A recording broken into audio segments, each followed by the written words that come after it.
Bismillahirrahmanirrahim. Assalamualaikum warahmatullahi taala wabarakatuh. Alhamdulillahi rabbil alamin wassalatu wassalamu ala asyrafil anbiya'i wal mursalin sayyidina Muhammadin wa ala alihi wa sahbihi ajma'in. Rabbi shrah li sadri wa yassir li amri wahlul 'uqdatam min lisani yafqahu qawli. Subhanaka la ilma lana illa ma 'allamtana innaka antal alimul hakim wa la hawla wa la quwwata illa billahil aliyyil azim.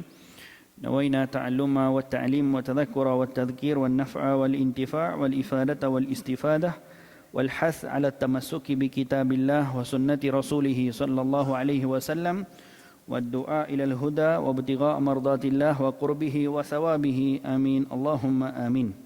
Kita mulakan dengan umul kitab Al-Fatihah. Alhamdulillah.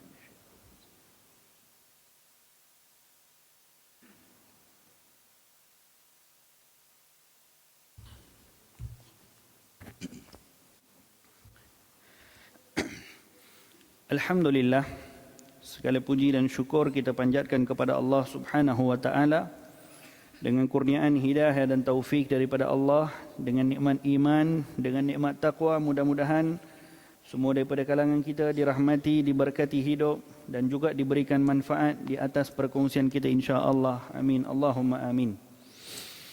Hadirin hadirat, tuan-tuan, para asatizah yang saya muliakan, para imam yang disegani, kita sambung perbicaraan daripada tafsir Al-Quran daripada surah Al-Baqarah. Pada pertemuan yang terakhir yang lepas, kita bicarakan sehingga ayat yang ke-59 daripada surah Al-Baqarah. Kepada yang ada Quran, yang ada telefon, boleh sama-sama kita tengok. Mudah-mudahan kita peroleh manfaat. Sehingga ayat yang ke-59, Allah Subhanahu wa ta'ala membicarakan tentang Bani Israel, orang-orang Yahudi, dan bagaimana sikap mereka terhadap Nabi mereka, Nabi Musa alaihissalam, sebagai pengajaran kepada umat Nabi Muhammad sallallahu alaihi wasallam, juga sebagai peringatan keras kepada orang-orang Yahudi di zaman Nabi Muhammad sallallahu alaihi wasallam. Oleh kerana di zaman Rasulullah sallallahu alaihi wasallam, ketika dakwah Nabi di Madinah, antara golongan yang banyak menyusahkan kepada dakwah Nabi Muhammad adalah orang-orang Yahudi dan orang-orang Nasrani ataupun yang dipanggil sebagai Ahlul Kitab. Mereka Ahlul Kitab beranggapan iman mereka kepada Nabi mereka, cara mereka mengikuti syariat Nabi mereka dulu ataupun datuk nenek moyang dulu dalam mengikuti kepada syariat Nabi mereka, mereka beranggap itu adalah lebih utama daripada mengikuti syariat Nabi Muhammad yang diutuskan bukan daripada kalangan bangsa mereka. So, poin kepada kebinasaan mereka adalah kerana mereka tidak boleh mengiktiraf kalau Nabi Muhammad itu adalah seorang berbangsa Arab, Quraisy, yang tidak membaca, tidak menulis, yang lahir di padang pasir, yang mana bukan daripada kalangan Bani Israel. Oleh yang demikian, penentangan mereka terhadap Nabi Muhammad sallallahu alaihi wasallam adalah penentangan yang luar biasa. Walaupun mereka tidak menyerang Rasulullah seperti mana orang-orang kafir Quraisy secara bersenjata, tetapi serangan mereka kepada agama Allah Subhanahu wa taala lebih banyak Allah peringatkan kepada mereka bahaya kepada mereka yang menyerang Nabi Muhammad dan agama Nabi Muhammad bukan dengan gunakan senjata. Itu lebih bahaya daripada orang kafir Quraisy yang berperang dengan Nabi Muhammad menggunakan senjata. Sebab itu, perbincangan tentang Bani Israel banyak disebut dalam Al-Quran. Sebab itu, Nabi yang paling banyak kisahnya dalam Al-Quran, Nabi Musa AS. Nama Nabi yang paling banyak disebut dalam Al-Quran, Nabi Musa. Kemudian Nabi Isa. Maka kenapa bukan Nabi Muhammad yang namanya paling banyak disebutkan dalam Quran, sedangkan Quran diturunkan kepada Nabi Muhammad sallallahu alaihi wasallam? Ada beberapa sebab. Sebab yang pertama, kerana Allah tidak panggil Nabi Muhammad dalam Al-Quran dengan gelaran Ya Muhammad, maka kurang nama Muhammad disebut dalam Quran. Sebagai penghormatan kepada Nabi Muhammad SAW, Allah Subhanahu wa taala segan untuk panggil Rasulullah kekasihnya dengan gelaran Ya Muhammad, sedangkan Allah panggil Ya Adam, Ya Nuh, Ya Ibrahim, Ya Musa, Ya Isa, Ya Harun. Semuanya dipanggil dengan namanya, kecuali Nabi Muhammad SAW Allah panggil dengan Ya ayyuhan nabi, Ya ayyuhar rasul, Ya ayyuhal muzammil, Taha, Yasin, dan gelaran-gelaran yang lain sebagai tanda hormatnya Allah Subhanahu wa taala kepada Rasulullah sallallahu alaihi wasallam, sehingga ke ayat yang ke-59.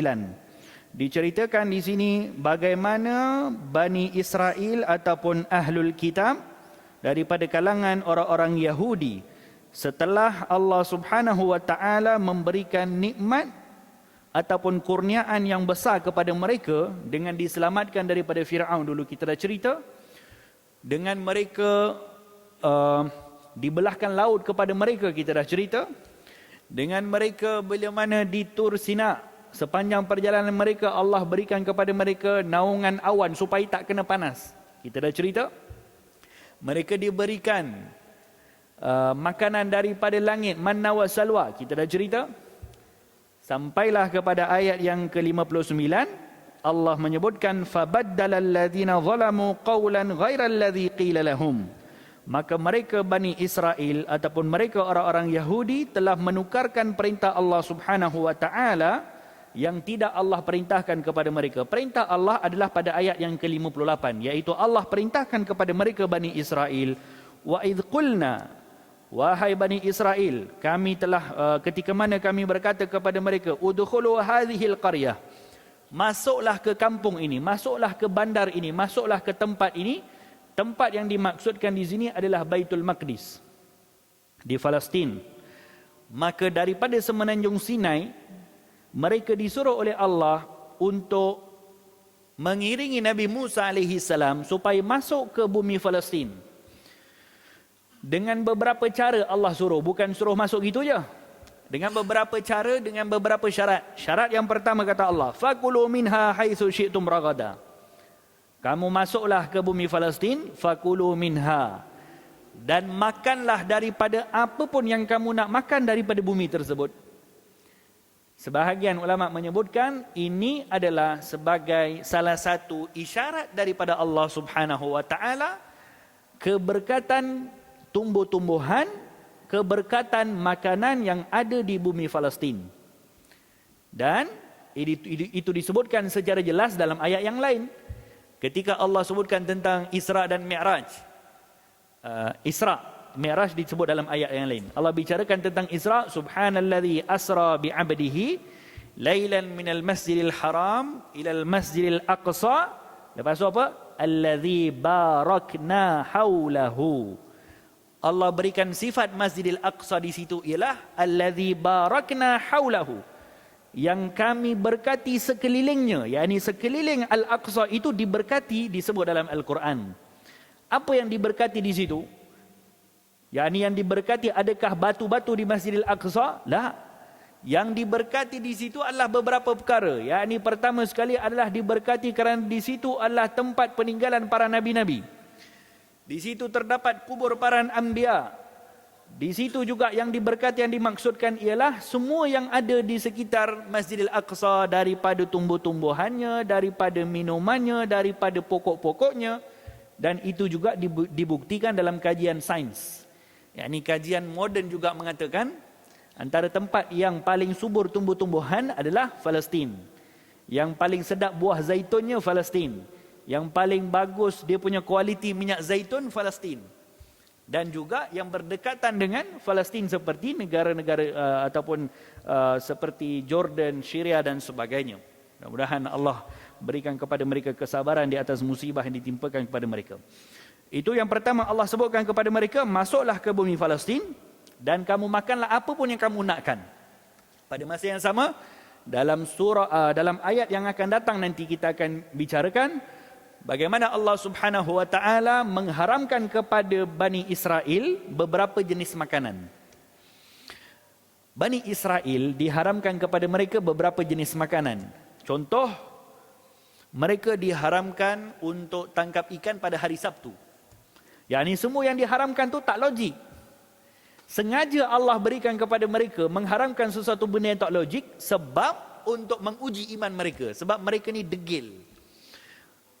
Maka oleh kerana suka melawan kepada perintah Nabi Musa dan perintah Allah, maka Allah suruh kepada mereka beberapa perintah-perintah yang menyebabkan mereka tu macam tak boleh terima untuk menguji keimanan mereka. Allah haramkan kepada mereka untuk menangkap ikan pada hari Sabtu. Kemudian dia haramkan kepada mereka untuk makan makanan binatang yang ada kuku. Ayam tak boleh makan lah, makan tak ada chicken chop dulu zaman Nabi Musa. Binatang-binatang yang ada kuku diharamkan kepada mereka. Sebab kerana mereka tak bersyukur bila mana Allah suruh makan apa saja pun yang kamu nak daripada Baitul Maqdis. Yani fakulu minha haitsu syi'tum ragada. Wahai Bani Israel, makanlah apa pun yang kamu nakkan daripada bumi tersebut. Tapi oleh kerana mereka kufur dengan nikmat Allah Subhanahu wa taala, mereka tak berterima kasih dengan apa yang Allah berikan kepada mereka, minta pula makanan yang luar biasa pula. Nanti kan mereka minta manna wa salwa, minta air pula apa semua. So pada awalnya dihalalkan kepada mereka semua benda, akhirnya sampai kepada satu ketika Allah haramkan kepada mereka beberapa makanan. Sebab untuk balasan kepada mereka kerana tak bersyukur bila mana Allah suruh makan semua. Yang ini, fakulu minha haitsu syi'tum ragada wadkhulul baba sujjada, dan masuklah kamu kepada negeri Palestin itu dengan keadaan sujud. Sujud di sini bukan makna meletakkan dahi di lantai, tak. Sujud di sini maknanya adalah al-khudu', yakni masuklah kamu ke bumi Palestin dengan tundukkan diri kamu, yakni dengan perasaan khudu'. Ish makna khudu'? Merendahkan dirilah, yakni jangan masuk dengan rasa takabur. So sujud di sini maknanya adalah masuklah ke bumi Palestin dengan kamu merasakan kamu ini rendah diri kepada Allah, dhaif di hadapan Allah, miskin di hadapan Allah, bukan dengan kamu merasakan kamu ini orang yang hebat sebab di belakang kamu, sejarah kamu pernah dapat kurniaan-kurniaan yang besar. Tetapi mereka Bani Israel bukan masuk ke Palestin macam tu. Wa qulu hittatun naghfir lakum khatayakum, kata Allah. Dan bila mana kamu masuk ke Palestin, wa qulu hittatun, dan berkatalah kamu dengan istighfar kepada Allah di atas kesalahan-kesalahan kamu, khatayakum wa sanazidul muhsinin, dan kami akan tambahkan ihsan kepada orang-orang yang berbuat baik. Beberapa perkara yang Allah suruh kepada Bani Israel. Pertama, masuk ke Palestin dengan keadaan khudu', yakni dengan keadaan rendah diri kepada Allah, bukan dengan keadaan takabur. Tapi mereka Bani Israel masuk ke Palestin oleh kerana Nabi Musa suruh mereka untuk tundukkan kepala, untuk lawan kepada perintah Nabi Musa. Mereka masuk Palestin dengan mendongak kepala ke langit. Degilnya mereka, yakni dengan mendada mendongak kepala ke langit sebab Nabi Musa suruh tundukkan kepala. Kerana takaburnya mereka kepada Allah Subhanahu wa taala dan perintahnya Nabi Musa. Dan Allah suruh kepada mereka, masuklah ke bumi Palestin dengan keberkatan yang ada di situ. Kalau kamu minta ampun kepada Allah, wa qulu hittatun naghfir lakum, kata Allah. Kalau kamu minta ampun kepada Allah, naghfir lakum, kami akan ampunkan kamu. Tapi mereka tak minta ampun kepada Allah. Perintah yang sama juga Allah perintahkan kepada junjungan besar Nabi Muhammad sallallahu alaihi wasallam bila mana Nabi Musa membuka kota Mekah. Kita baca dalam surah Idza jaa nasrullahi wal fath. Semua kita hafal. Wa ra'aitan nas yadkhuluna fi dinillahi afwaja fasabbih bihamdi rabbika wastaghfir. Kan Allah suruh Nabi Muhammad juga istighfar bila mana masuk pembukaan kota Mekah. Wasabbih bihamdi rabbika ya Muhammad ya Rasulullah. Dan bertasbihlah kepada Tuhan kau, memujilah Tuhan kau. Wastaghfir, dan beristighfarlah. Yakni disuruh istighfar kepada Nabi Muhammad sallallahu alaihi wasallam bukan kerana kesalahan Nabi Muhammad sallallahu alaihi wasallam, tapi di situ ada makna yang lain. Nanti perbicaraannya agak panjang. Walhasil yang nak disebutkan, istighfar yang sama juga Allah suruh kepada Nabi Muhammad SAW. Seperti mana Allah suruh kepada Nabi Musa untuk istighfar bila masuk ke Baitul Maqdis. Mudah-mudahan dengan istighfar tersebut diampunkan dosa mereka kerana mereka pergi kepada tempat yang diberkati oleh Allah Subhanahu Wa Taala. Bukti nak bagi tahu pengampunan dosa daripada Allah itu lebih cepat kalau kita minta kepada Allah di tempat yang diberkati oleh Allah Subhanahu Wa Taala. Seperti mana Bani Israel, Allah suruh mereka minta ampun bila masuk Baitul Maqdis. Yang ini nak minta sesuatu kepada Allah, itu lebih cepat istijab doa kalau minta di tempat-tempat yang Allah suka ketika kita minta.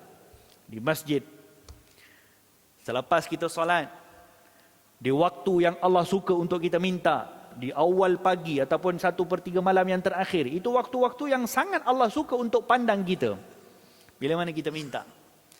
So kalau ada apa-apa daripada tuntutan kita kepada Allah yang belum settle, ada apa-apa yang kita nak minta belum dapat, cuba ubah permintaan tersebut supaya kita minta pada waktu yang Allah suka untuk dengar kita punya permintaan. Bukan kita nak minta bila-bila supaya Allah boleh dengar. Memang Allah Ta'ala boleh dengar semua permintaan kita. Tapi sebagai seorang yang merasakan rendah diri kepada Allah, seorang yang merasakan banyak dosa kepada Allah, seorang yang merasakan kalau kita ini kalau nak minta belum tentu Allah nak mendengar semua ataupun nak berikan on the spot apa yang kita minta, maka mintalah kepada Allah di tempat yang Allah suka untuk kita minta, di waktu yang Allah suka bila mana kita minta sesuatu permintaan. Sebagai buktinya, bila mana Allah suruh kepada Bani Israel untuk minta ampun kepada Allah bila mana masuk ke Al-Aqsa. فَبَدَّلَ الَّذِينَ ظَلَمُوا قَوْلًا غَيْرَ الَّذِي قِيلَ لَهُمْ فَأَنْزَلْنَا عَلَى الَّذِينَ ظَلَمُوا رِجْزًا مِنَ السَّمَاءِ بِمَا كَانُوا يَفْسُقُونَ. Maka mereka telah tukarkan apa yang Allah Ta'ala perintahkan kepada mereka. Maka sebagai balasan, فَأَنْزَلْنَا عَلَى الَّذِينَ ظَلَمُوا, kami turunkan kepada orang-orang yang zalim itu rijzam minas sama, azab daripada langit, bima kanu yafsukun, dengan apa yang telah mereka lakukan kejahatan dan juga kerosakan. Yang diturunkan oleh Allah daripada langit di sini maksudnya ialah azab daripada Allah berupa penyakit. Maka Bani Israel ketika itu mereka ditimpakan satu penyakit ta'un. Mereka ditimpakan penyakit ta'un sebab zalim dengan perintah Allah Subhanahu wa Ta'ala. Nak bagi tahu juga pengajaran kepada kita, kalau kita tidak ikut kepada perintah Allah Subhanahu wa Ta'ala, masyarakat kita zalim kepada Allah Subhanahu wa Ta'ala, jangan sampai kita diturunkan azab, jangan sampai kita diturunkan bala seperti mana diturunkan kepada orang-orang yang terdahulu daripada kita. Kemudian pada ayat yang ke-60, Allah Subhanahu wa Ta'ala menyebutkan pada ayat yang ke-60, masih lagi perbicaraan tentang Bani Israel. Wa idh istasqa Musa liqaumihi faqul nadrib bi'asakal hajar fanfajarat minhu 12 'aina qad 'alima kullu unasim mashrabahum kulu washrabu min rizqillahi wa la ta'thaw fil ardi mufsidin. Dan ingatlah, kata Allah, wa idh istasqa Musa liqaumih, dan ingatlah wahai Bani Israel. Allah suruh ingat apa? Ingat kepada nikmat-nikmat yang telah aku berikan kepada kamu wahai Bani Israel. Iaitu apa bentuk nikmat apa? Setelah banyak-banyak nikmat disebutkan, tadinya dah sebut nikmat banyak, kemudian dah sebut nikmat makanan. Allah turunkan kepada mereka al-man was-salwa, kan kita dah bincang. Itu makanan. Dah dapat makanan daripada langit, mereka pula minta air kepada Allah. Wa idh istasqa Musa liqaumih, ketika mana Musa memohon diberi air minum untuk kaumnya, faqul nadrib bi'asakal hajar, maka kami berfirman kepada Nabi Musa, wahai Musa, idrib bi'asakal hajar, pukullah dengan tongkatmu itu akan batu, yakni batu ini. Fanfajarat, lalu akan terpancarlah daripada batu itu, minhu, daripada batu itu, isnata asyrata aina, 12 mata air. Qad alima kullu unasim mashrabahum, sesungguhnya telah mengetahui setiap daripada kumpulan-kumpulan Yahudi tersebut tempat minum mereka daripada air mata yang terpancar. Isnata asyarat aina, ada 12 mata air yang terkeluar daripada mukjizat Nabi Musa tadi. 12 mata air yang keluar daripada batu tu kerana Bani Israel ketika itu ada 12 puak. Maknanya setiap puak ambil air daripada setiap pancaran pancutan air tadi. Kulu washrabu min rizqillah, kata Allah, makanlah kamu semua dan minumlah kamu semua dengan ataupun daripada rezeki Allah. Wala ta'asau fil ardi mufsidin, dan janganlah kamu menyebarkan bencana di muka bumi sebagai orang-orang yang membuat kerosakan. Tadi minta makanan kepada Nabi Musa. Al-man was-salwa, turun makanan. Dah bagi makanan, minta air pula. Nak bagi tahu bukan tak ada air masa tu, tapi sengaja nak buat alasan supaya tak nak beriman dengan Nabi Musa. Nak tengok betul ke Nabi Musa ni boleh bagi apa yang mereka nak. Dah minta makanan, dapat makanan. Lepas tu minta air pula. Maka sebagai mukjizat kepada Nabi Musa alaihi salam, Allah Subhanahu wa taala menyuruh kepada Nabi Musa untuk memukul dengan tongkatnya kepada suatu batu. Maka dengan izin Allah terpancar daripada batu tersebut 12 mata air. Batu yang memancarkan air tadi, menurut ahli tafsir, itu adalah batu yang dibawa oleh Bani Israel ke mana pun mereka pergi. Mereka letakkan batu tersebut daripada awal lagi. Sejak awal lagi ada satu batu. Ada sejarah batu tersebut. Menurut ahli tafsir, sejarahnya ialah batu tersebut adalah batu yang Nabi Musa letakkan pakaiannya ketika mana nak mandi di satu sungai. Diletakkan pakaian, dibuka pakaiannya, diletakkan di atas batu tersebut. Satu batu yang agak besar, diceritakan lebih kurang 10 hasta besarnya batu tersebut. Maka bila mana diletakkan pakaian ke atas batu, Nabi Musa pun selesai mandi. Habis mandi, bila nak ambil baju tersebut, batu tu bergerak. Batu tu bergerak sampai Nabi Musa dilihat oleh beberapa orang Bani Israel. Sebab ada daripada kalangan orang-orang Bani Israel yang mengatakan Nabi Musa ini ada satu penyakit di bahagian yang tidak boleh dilihat oleh orang lain. Yang ini satu penyakit yang sangat mengaibkan. So Allah Ta'ala nak bagi tahu kepada mereka Nabi Musa ini adalah bebas daripada apa yang mereka beranggapan. So batu itu bergerak ketika mana Nabi Musa nak pergi ambil dia punya baju. Batu itu bergerak sampai Bani Israel, ada beberapa orang daripada kalangan mereka yang nampak, oh Nabi Musa bukan macam mana yang dicakap oleh orang lah, dia okey je. Itu dikatakan ahli tafsir adalah batu itulah. Ketika mana setelah berlaku peristiwa batu itu bergerak, Jibril AS bagi tahu kepada Nabi Musa, ya Musa ihmil hadha ma'ak, bawalah batu ini bersama kau, kerana daripada batu ini akan terzahir satu mukjizat untuk engkau satu hari nanti. Maka itu kata sebagian ahli tafsir, itulah batu yang dibawa oleh Nabi Musa dan Bani Israel sepanjang perjalanan mereka. Batu itu jugalah yang memancarkan air ketika mana mereka minta air kepada Nabi Musa alaihi salam. 12 mata air yang terpancar daripada batu tersebut, dan batu tersebut masih lagi ada di Mesir, di Semenanjung Sinai. Alhamdulillah saya pernah pergi 2 kali ataupun 3 kali. Batunya agak besar.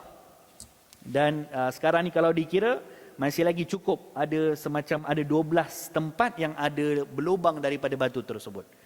Maka ini mukjizatnya Nabi Musa alaihi salam. Dengan tongkatnya boleh memukul batu, terus keluar air daripada batu tersebut. Kata Imam Syafi'i, Allah tidak pernah berikan satu mukjizat kepada seorang pun nabi-nabi, rasul-rasul sebelum daripada Nabi Muhammad sallallahu alaihi wasallam, kecuali mukjizat yang sama ataupun mukjizat yang lebih hebat lagi Allah bagi kepada Nabi Muhammad sallallahu alaihi wasallam. Kalau Nabi Musa dengan tongkatnya ketuk batu boleh keluar air, Nabi Musa dengan tongkatnya ketuk ataupun pukul laut, laut boleh terbelah. Baginda Nabi Muhammad sallallahu alaihi wasallam, Allah bagi mukjizat lebih hebat lagi daripada Nabi Musa. Kalau Nabi Musa kena gunakan tongkat untuk keluarkan air daripada batu, baginda Rasulullah sallallahu alaihi wasallam tak payah pakai tongkat, jarinya sahaja boleh keluarkan air, boleh kenyangkan para sahabah yang dahaga dalam peperangan, daripada celah-celah jarinya tu boleh keluar air. Kalau Nabi Musa AS kena gunakan tongkat untuk belah laut, subhanallah, baginda Nabi Muhammad sallallahu alaihi wasallam hanya gunakan jarinya untuk belah bulan. Laut yang ada dekat depan mata, dibelah oleh Nabi Musa dengan gunakan tongkat. Tapi Rasulullah sallallahu alaihi wasallam membelah bulan yang beribu kilometer jauh hanya dengan gunakan jarinya yang tak sampai pun ke bulan tersebut. Maka kata Imam Syafi'i, tidak ada satu mukjizat yang Allah berikan kepada seorang pun Rasul, seorang pun Nabi, kecuali mukjizat yang sama ataupun lebih lagi Allah berikan kepada kekasihnya baginda Rasulullah sallallahu alaihi wasallam, sehingga ada dikatakan sebagian para ulama, Rasulullah mukjizatnya ada 5,000 mukjizat. Ini membuktikan keistimewaan yang ada kepada Nabi Muhammad sallallahu alaihi wasallam. Subhanallah. Kalau kita lihat apa yang dibuat oleh Bani Israel kepada perintah Nabi Musa, tidak sama seperti mana as-sahabah Nabi Muhammad sallallahu alaihi wasallam bila mana Nabi Muhammad memerintahkan sesuatu. Bani Israel bila mana mereka berlapar, mereka minta Nabi Musa turunkan makanan daripada langit. Bani Israel bila mana mereka dahaga, mereka minta Nabi Musa untuk doa turunkan keluarkan air ataupun bagi air lah macam-macam apa-apa cara pun. Tapi sahabat Nabi Muhammad sallallahu alaihi wasallam bila mana mereka berdahaga, mereka ikat perut. Bila mana mereka haus, mereka tahan haus. Tak ada pun daripada kalangan as-sahabah yang mana mereka bila mana berlapar, mereka minta Rasulullah, bagilah kami makan. Mintalah Allah Ta'ala turunkan makanan. Kalau doa Nabi Musa, Allah boleh jawab, turunkan makanan, turunkan minuman. Manakan tidak doa Nabi Muhammad, Allah akan lebih lagi menjawab kepada doa Nabi Muhammad. Tapi as-sahabah Nabi Muhammad tidak berbuat demikian. Sebab mereka mempunyai satu hubungan yang kuat dengan Nabi mereka Nabi Muhammad, tidak seperti hubungan Bani Israel dengan Nabi mereka Nabi Musa alaihi salam. Apa hubungan yang ada di kalangan as-sahabah dengan Rasulullah sallallahu alaihi wasallam? Hubungan sahabat dengan Nabi mereka Nabi Muhammad itu lebih daripada mereka beriman. Lebih daripada mereka nak ikut cakap Nabi. Lebih daripada mereka nak mengikuti Al-Quran. Hubungan mereka sahabah dengan Nabi mereka Nabi Muhammad lebih lagi daripada perkara tersebut, yang sehinggakan beza mereka dengan Bani Israel, sehingga mereka para sahabat Nabi Muhammad dipuji oleh Al-Quran radhiyallahu anhum wa ardah. Allah sebutkan dalam satu ayat Al-Quran tentang cerita Bani Israel, kata Allah, bila mana mereka itu berjauhan dengan Nabi mereka, berjauhan dengan dua segi. Pertama, jauh dari segi jarak masa. Yang kedua, jauh dari segi hati mereka dengan Nabi mereka. Allah sebut dalam Al-Quran, وَلَا تَكُونُوا كَالَّذِينَ أُوتُوا الْكِتَابَ مِنْ قَبْلُ. Wahai orang-orang beriman, janganlah kamu jadi seperti mana orang-orang yang diturunkan kitab sebelum kamu, yakni Bani Israel. فَطَالَ عَلَيْهِمُ الْأَمَدُ فَقَسَتْ قُلُوبُهُمْ. yakni mereka, Bani Israel dulu, فَطَالَ عَلَيْهِمُ الْأَمَدُ. mereka sudah jaraknya jauh dengan Nabi mereka. فَقَسَتْ قُلُوبُهُمْ. hati mereka itu menjadi keras.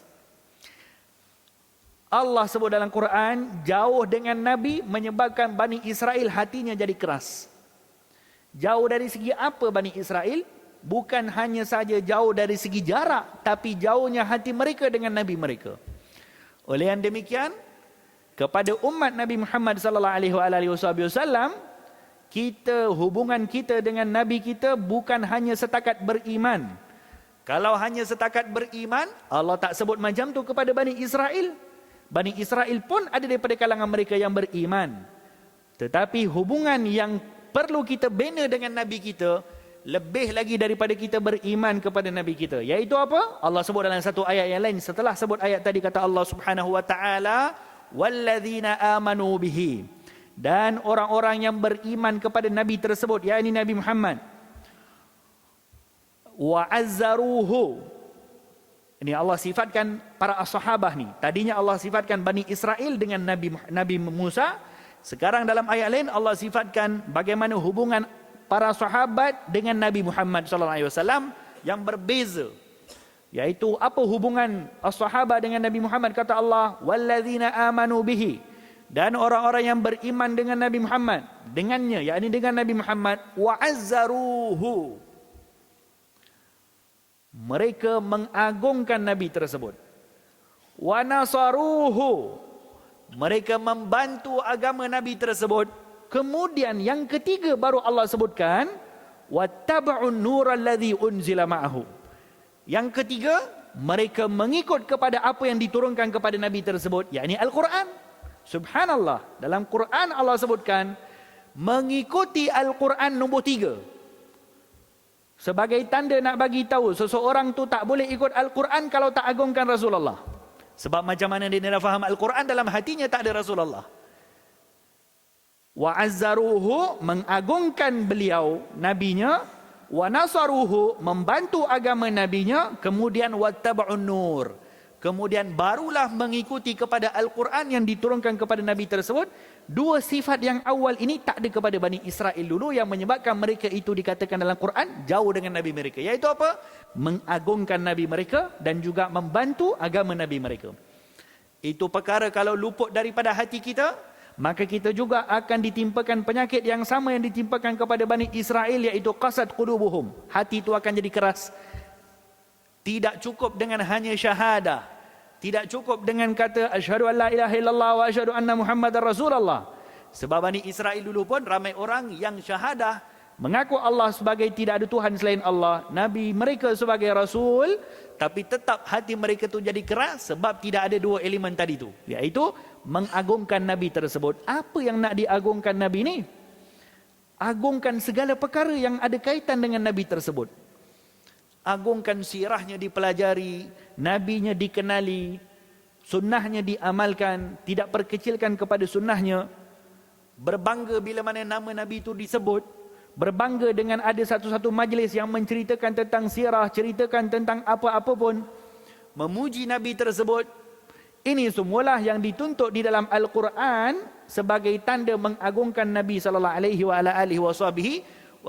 Kalau bukan dengan cara-cara ini, hanya dengan beriman dengan mengatakan asyhadu an la ilaha illallah wa asyhadu anna Muhammadar Rasulullah, pasti seseorang tu takkan menemukan apa yang nak disebutkan oleh Al-Quran, dan dia tak boleh ikut 100% apa yang dituntut oleh Al-Quran. Sebab mengikuti Al-Quran dalam ayat tadi nombor 3, azzaruhu dulu, agungkan Nabi tersebut.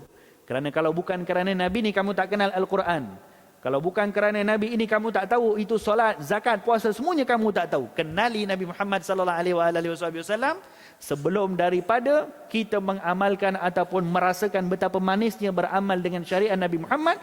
Macam mana nak merasakan manisnya beramal dengan syariat Nabi Muhammad kalau Nabi itu tak dikenali? Oleh yang demikian, kenali Rasulullah sallallahu alaihi wasallam. Kenali Muhammad kamu sebelum kamu ditanya siapa itu Muhammad.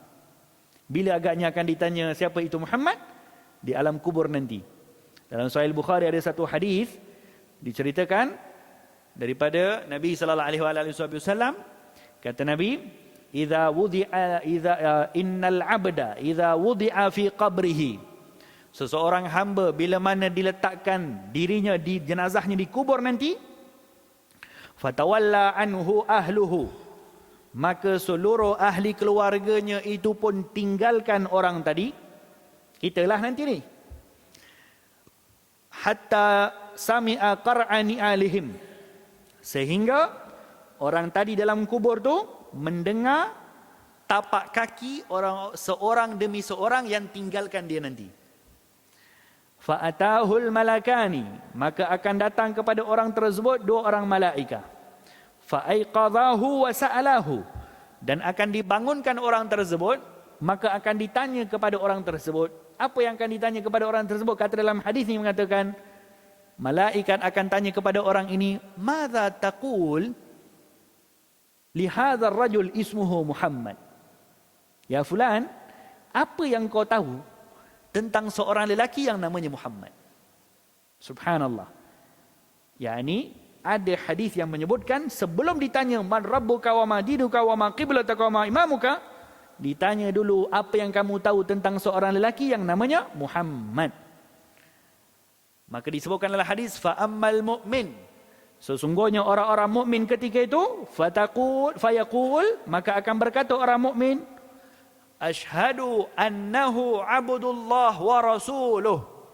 Kata orang-orang mukmin kepada seorang malaikat tadi, aku bernaik saksi annahu, sesungguhnya Muhammad itu yang kamu tanya siapa dia, aku naik saksi annahu abdullah wa rasuluh, dia itu adalah hamba Allah dan juga Rasul Allah.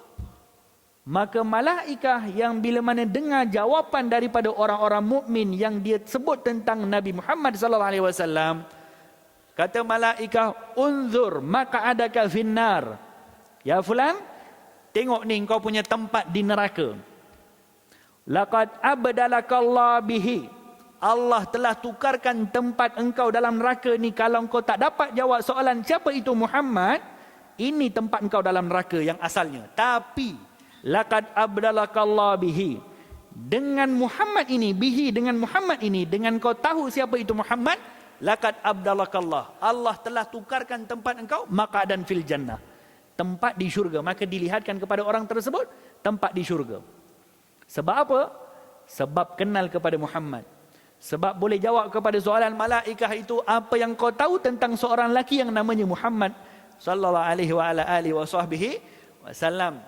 Kemudian kalaulah wa ammal kafir, kata Nabi, adapun orang-orang kafir ataupun munafik ataupun orang-orang fasik, bila mana ditanya kepada dia apa yang kau tahu tentang seorang lelaki yang namanya Muhammad itu, maka orang-orang munafik, orang kafir, orang fasik akan katakan, la adri, aku tak tahu, aqulu madza aqulun nas, yakni aku tak tahu, aku tahu apa yang orang lain cakap lah. Aku pun dengar-dengar dia itu Rasul, maka aku katalah dia Rasul. Aku dengar-dengar dia itu hamba Allah, maka aku cakaplah dia itu hamba Allah. Yakni mereka tak boleh jawab soalan bila mana malaikat tanya apa yang kau tahu tentang seorang lelaki yang namanya Muhammad, maka akan dipukul dengan pukulan daripada besi, kata Nabi sallallahu alaihi wasallam. Ketika itu suara daripada orang yang dipukul dengan pukulan besi tadi didengari oleh seluruh makhluk-makhluk Allah di luar kubur tu, ghairat thaqalain, kecuali manusia dan jin. Dua ini sahaja yang tak dengar. Yang semua daripada makhluk, binatang-binatang, tumbuhan-tumbuhan, semuanya dengar kepada suara teriakan orang yang diseksa di dalam kubur, hanya kerana tak boleh jawab siapa itu Muhammad sallallahu alaihi wa ala alihi wasallam. Oleh yang demikian, binalah hubungan kita dengan Nabi Muhammad sallallahu alaihi wasallam. Binalah perkuatkan hubungan kita dengan Nabi kita dengan apa? Dengan pelajari siapa itu Muhammad, dengan tahu tentang sejarahnya, dengan tahu tentang syama'ilnya, dengan tahu tentang kepribadian agungnya, dan dengan tahu tentang apa yang perlu kita tanggungjawab kita terhadap Nabi itu. Supaya apa? Standby dulu sebelum kita ditanya nanti di alam barzah siapa itu Muhammad sallallahu alaihi wa ala alihi wasallam. Mengenali Nabi Muhammad itu menyelamatkan dunia kita, menyelamatkan kita di barzakh nanti, menyelamatkan kita juga nanti di hari akhirat. Sebab mengenali Rasulullah sallallahu alaihi wasallam itu adalah syifa. Mengenali Rasulullah adalah syifa. Itu yang tak ada kepada umat Bani Israel dulu, iaitu mereka tidak kenal kepada Nabi mereka kecuali yang mereka tahu Musa Rasulullah. Itu saja yang mereka tahu. Mereka tidak agungkan Nabi mereka, mereka tidak hormat kepada Nabi mereka, mereka tak tahu apa hak mereka terhadap Nabi itu, mereka tak tahu segala-gala tentang Nabi itu kecuali Musa Rasulullah. Jadi jangan sampai kita jadikan hubungan kita dengan Nabi Muhammad hanya Muhammad Rasulullah, tapi kita tahu segala-gala berkaitan dengan Nabi kita sallallahu alaihi wa alihi wasallam, kerana mengetahui tentang Rasulullah itu adalah syifa. Syifa kepada segala penyakit. Yakni bukan penyakit yang dimaksudkan penyakit yang perlukan kepada ubat, tetapi penyakit daripada segala musibah yang berlaku kepada umat. Sejauh mana kita mengenali Rasulullah sallallahu alaihi wasallam, maka sejauh itu kita akan ikut. Tanyalah kepada orang yang melakukan maksiat dari segi apapun perkara. Orang yang zalim kepada ahli keluarganya, sebab dia tak tahu macam mana baiknya Nabi Muhammad kepada ahli keluarganya. Orang yang zalim kepada istrinya, sebab dia tak tahu macam mana penyayangnya Rasulullah kepada istrinya. Orang yang zalim kepada ibu bapanya, sebab dia tak tahu macam mana Nabi itu sayang kepada ibu bapanya walaupun ibu bapanya itu dah meninggal dunia. Orang yang buat apa-apa pun perkara. Orang yang zalim kepada jiran, sebab dia tak tahu macam mana pesan Nabi itu untuk berbuat baik kepada jiran. segala perkara musibah yang berlaku kepada umat akan selesai insya-Allah sejauh mana orang itu mengenali kepada Nabi Muhammad sallallahu alaihi wasallam. Panjang pula bicara kita hari ini. Maka disebutkan tadi cerita tentang batu tadi, mukjizat Nabi Muhammad sallallahu alaihi wasallam itu jauh lebih hebat daripada mukjizat nabi-nabi yang terdahulu daripada Rasulullah sallallahu alaihi wasallam. Maka diberikan kepada Nabi Musa alaihissalam antara mukjizatnya pada ayat yang kita bacakan tadi, batu boleh keluarkan air, dan dikatakan batu tadi tu ceritanya saya dah ceritakan tadi. Kemudian disebutkan pada ayat seterusnya oleh Allah Subhanahu wa taala pada ayat yang ke-61, wa idh qultum ya Musa lan nasbira ala ta'amin wahidin fad'u lana rabbaka yukhrij lana mimma tumbitul ardu min baqliha wa qithaiha wa fumiha wa adasiha wa basaliha qala atastabdiluna alladhi huwa adna billadhi huwa khair ihbitu misran fa inna lakum ma sa'altum wa duribat alaihimuz zillatu wal maskanah wa ba'u bighadabin min Allah ذلك بأنهم كانوا يكفرون بآيات الله ويقتلون النبيين بغير الحق ذلك بما عصوا وكانوا يعتدون. Allah sebutkan lagi, peringatkan lagi kepada Bani Israel, wa idh qultum, dan ingatlah wahai Bani Israel ketika mana kamu semua berkata, ya Musa lan nasbira ala ta'amin wahidin, kami tidak cukup ataupun kami tidak sabar dengan satu jenis makanan. Ini satu jenis makanan yang disebutkan di sini. Ini lagi perangai Bani Israel. Dah bagi makanan daripada syurga manna wa salwa. Cakap pula dengan Nabi Musa, asyik manna wa salwa je Musa. Sarapan salwa, tengah hari manna, minum petang manna salwa lagi. Bagilah makanan lain.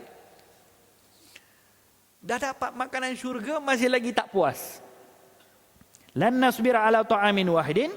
Kami tidak sabar, kami tidak cukup dengan satu jenis makanan. Fad'u lana rabbaka, maka mohonlah untuk kami kepada Tuhan kau ya Musa. Cuba tengok ayat-ayat yang Allah gunakan. Setiap daripada mereka, bicara mereka dengan Nabi Musa adalah mereka tak pernah sebut fad'u lana, mintalah kepada Tuhan kami ya Musa, tak. Tapi mereka sebut mintalah kepada Tuhan kau ya Musa. Begitu juga ayat-ayat yang kita baca bila mana Nabi Musa mengajak mereka pergi perang, pergi masuk ke Palestin. Mereka katakan apa? Idhab anta wa rabbuka faqatila. Pergilah engkau dan Tuhan engkau masuk dulu. Nanti kami masuk, ikut follow. Ini ayat yang tak pernah disebut oleh para sahabat Nabi Muhammad sallallahu alaihi wasallam. Para sahabat Nabi Muhammad sallallahu alaihi wasallam bila mana diajak pergi perang Badar, apa mereka kata?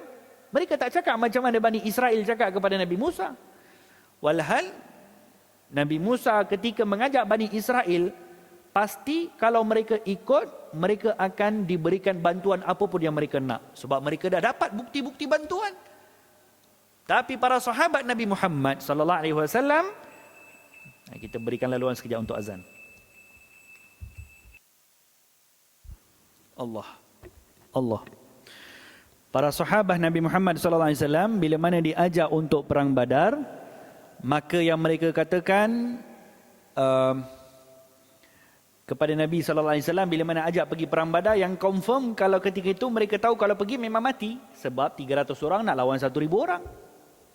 Tapi apa mereka kata bila mana diajak perang, kata sahabah, idhab ya Rasulullah, engkau jangan risau, kami takkan cakap seperti mana Bani Israel cakap kepada Nabi Musa.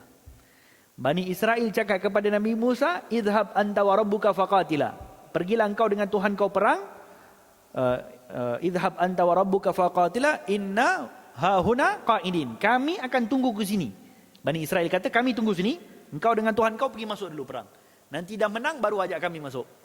Tapi sahabat Nabi Muhammad kata, kami tak akan cakap macam tu ya Rasulullah, tapi kami akan katakan idhab anta wa rabbuka faqatila, engkau pergilah dengan Tuhan kau pergi perang Badar, inna ma'akuma muqatilun, kami akan turut serta dengan kau ya Rasulullah.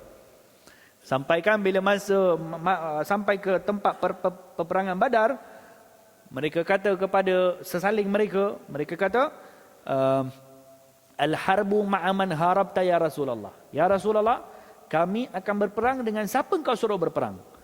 Wasilmu ma'aman salamta, dan kami akan berdamai dengan siapa engkau suruh berdamai. Kalaupun kau suruh kami untuk jalan di atas laut ini, untuk masuk ke dasar laut, kami tetap akan ikut, sebab ikut arahan Rasulullah. Sebab mereka tahu kalau ikut arahan Rasulullah itu takkan datang arahan daripada Nabi Muhammad, kecuali arahannya tu semua mestilah arahan yang betul. Arahannya mesti arahan yang tepat, yang sesuai dengan wahyu Allah Subhanahu wa taala. Jadi arahan Rasulullah itu tak boleh dikenakan dengan logik akal manusia.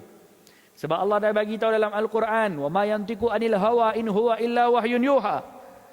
Nabi Muhammad itu kata Allah, la yantiqu anil hawa, takkan bercakap dengan hawa nafsunya, kecuali apa yang dicakap semuanya wahyu daripada Allah. Maka setiap kata-kata Rasulullah itu adalah wahyu daripada Allah Subhanahu wa taala. Kalaupun Rasulullah bercakap sesuatu yang tidak sesuai dengan wahyu Allah, maka akan turun Jibril untuk betulkan apa yang ijtihad Nabi tadi, dan Nabi akan ubah sesuai dengan wahyu Allah Subhanahu wa taala.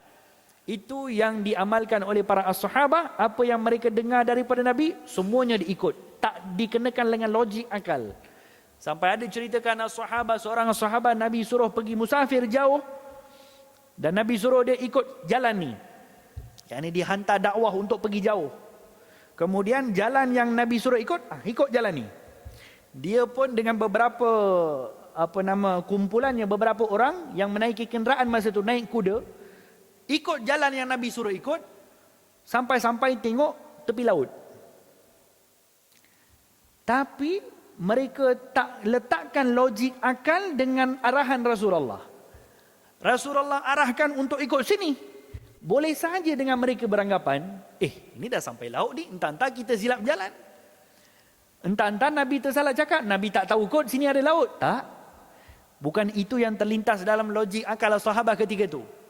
Tapi apa kata mereka? Ini arahan Rasulullah. Kalau arahan Rasulullah, la yantiqu anil hawa, dia takkan bercakap dengan hawa nafsunya, dan ini pasti wahyu daripada Allah Subhanahu wa taala, kita jalan. Subhanallah. Mereka berjalan di atas laut tadi, kuda dan juga semuanya. Macam mana mereka berjalan di atas darat, melintasi laut? Kalau Nabi Musa AS bawa Bani Israel dengan belah laut, tapi masih lagi jalan di atas tanah. Belah laut bukan jalan atas air. Tapi arahan Rasulullah SAW, sahabat jalan atas air. Mana lagi hebat? Hebat lagi arahan Rasulullah SAW.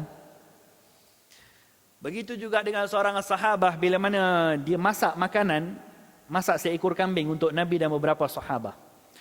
Kemudian menjamu Rasulullah, datang makan. Nabi pun makan, dan Nabi suka makan al-dhira, yakni lengan kambing. Dia ambil, bagi Nabi lengan, Nabi pun makan. Nabi minta lagi kali kedua. Ada lagi, minta lagi satu. Dia bagi lagi satu ekor kambing, ada berapa lengan? 2 je lah. Lengan sebelah kanan, lengan sebelah kiri. Kali ketiga Nabi minta lagi. Atini dhira, bagi aku lagi lengan kambing. Sahabat tadi bagi tu, ya Rasulullah, kau tak tahu ke kambing ada 2 lengan? Apa kata Nabi SAW? Kalau engkau diam tadi tak cakap apa-apa, engkau ambil je selagi mana aku suruh ambil, maka engkau akan dapatkan lengan selagi mana aku cakap suruh ambil. Tapi engkau dah cakap macam tu, tak boleh lah. Nak bagi tahu kalau arahan Rasulullah tu jangan dikenakan dengan logik akal manusia. Tidak seperti mana Bani Israel, yang kalau arahan Nabi mereka akan sesuaikan dengan logik akal.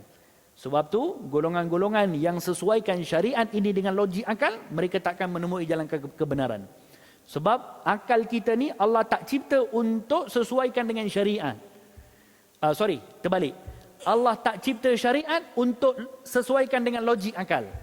Tapi Allah ciptakan akal untuk akal kita kena sesuaikan dengan syariat. Bukan kerja syariat boleh ditukar mengikut akal manusia. Tapi akal manusia kena tukar ikut syariat Allah Subhanahu wa ta'ala. Kalaulah syariat ini kena ikut logik akal manusia, banyak perkara-perkara yang kita buat, kita pun tak tahu apa hikmahnya. Tak kena dengan logik akal. Kita semua berwuduk kan? Kejap lagi sembahyang Isyak. Katakan ada daripada kalangan kita yang maaf cakap, terbatal wuduk, terkeluar angin, maaf cakap. Kita akan pergi memperbaharui wuduk. Wuduk yang kita akan memperbaharui, kita akan basuh mana? Basuh muka, basuh tangan, basuh kepala, basuh kaki. Tak basuh pula tempat yang keluar angin. Tak kena dengan logik akal manusia. Cara tadi tu tak kena dengan logik akal. Ya, sebab tu tak kena dengan logik akal. Sebab ini syariat Allah, bukan syariat datuk nenek moyang kamu. Ini syariat Allah Subhanahu Wa Taala, tak semestinya kena ikut logik akal manusia. Maka berhati-hati di dalam sentiasa nak mengenakan syariat Allah, semuanya mesti kena dengan logik akal. Kemudian di sini disebutkan tadi kisah Nabi Musa alaihi salam, mereka minta kepada Nabi Musa untuk datangkan lagi makanan. Tapi peliknya makanan yang mereka minta, apa yang mereka minta? Yukhrij lana, mintalah kepada Tuhan kau ya Musa, yukhrij lana, keluarkan untuk kami, mimma tumbitul ardh, dari apa yang tumbuh daripada muka bumi, ini daripada dalam bumi, daripada tanah, min baqliha, mintalah Tuhan kau bagi sayur-sayuran, mintalah Tuhan kau bagi timun, mintalah Tuhan kau ya Musa bagi apa? Wa fumiha, bawang putih, wa adasiha, kacang adas macam kacang dal, wa basaliha, dan bawang merah. Subhanallah. Apa yang diminta oleh Bani Israel ni? Dia minta benda-benda yang senang dapat. Nak bagi tahu bagaimana teruknya mereka. Allah dah bagi makanan daripada langit, mereka pun minta pula makanan daripada dalam bumi. Ini dah dapat makanan daripada langit, manna wa salwa, tak cukup, minta pula makanan yang tumbuh daripada bumi. Yang makanan yang tumbuh daripada bumi tu kalau tak minta pun boleh dapat. Maka Allah kata di sini kepada apa? Allah kata kepada, qala atastabdiluna alladhi huwa adna billadhi huwa khair?